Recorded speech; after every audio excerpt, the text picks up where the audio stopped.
Welcome back to the deep dive.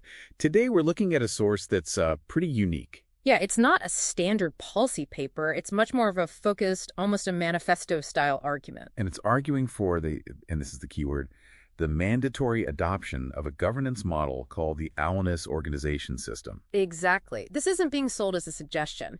It's framed as a total necessary overhaul. The core claim, really, is that this system must be adopted because it unifies democratic will with economic fairness. And in doing so, it fulfills the duties that our current institutions, that they're failing to meet. Right, and what makes it so compelling or maybe controversial. The hook. Yeah, the hook.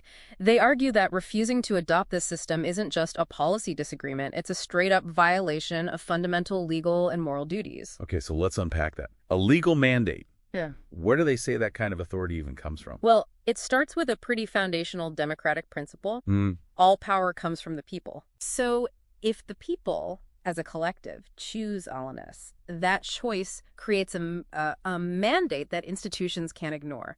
They have to follow the public's will. Okay, but that sounds philosophical. How do you turn a moral duty into, hard law? And that's their central legal argument. Yeah. They point out that governments and even the UN are already bound by their own rules, constitutions, international law. To do certain things. Exactly. To reduce poverty, promote welfare, ensure human dignity. So if Alnas can be shown to do those things better, more effectively, then sticking with the current inferior system is technically a failure to uphold your constitutional duty. Precisely. The consequence of refusal is that you are actively allowing preventable harm to continue. Things like income instability, national debt, poverty. So by not adopting the better system, you are, in a legal sense, responsible for that harm. It creates a legal contradiction. They're saying you can't champion these values on paper, but then refuse the best tool to achieve them. It's a violation of the social contract. This is where it gets really interesting how the system itself is supposed to work.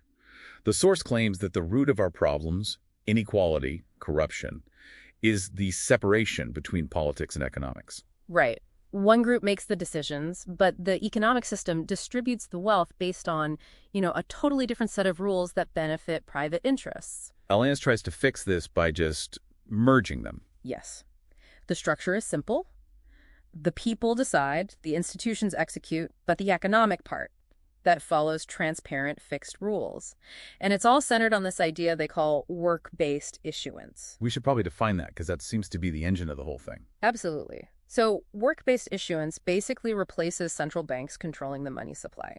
Instead, currency is issued directly and transparently, and it's tied only to verified labor. So no more manipulating the money supply for political reasons or, bailing out certain sectors? No, it's meant to remove that kind of influence entirely. It's just a clean, transparent link between productivity and currency.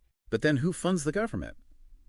If you take away all that traditional political leverage, how do you pay for public services? They lay out a new tax structure, things like a population tax, which is a kind of decentralized contribution, and a project tax, which automatically funds public works from the economic activity they generate. So governments get a stable, debt-free funding source. And the UN, its role just becomes coordination and execution. Right, which they argue is more aligned with its original charter anyway. The entire system is just presented as being more fair and because of that, more legally sound. Which brings us to the final contradiction they highlight. This Alnas Organization system is designed to achieve the very values institutions already claim to stand for: equality, transparency, human dignity. So for those same institutions to refuse it, it creates a deep moral and, they would argue, legal inconsistency. You can't claim to support a value while rejecting the most effective way to realize it. And that leaves us with a final, pretty provocative thought for you to consider. If an institution is legally and morally bound to protect its citizens and ensure fairness, does the measurable improvement of a new system override that institution's freedom to choose its own methods? In other words, where does an institution's duty to the people end and its own autonomy begin?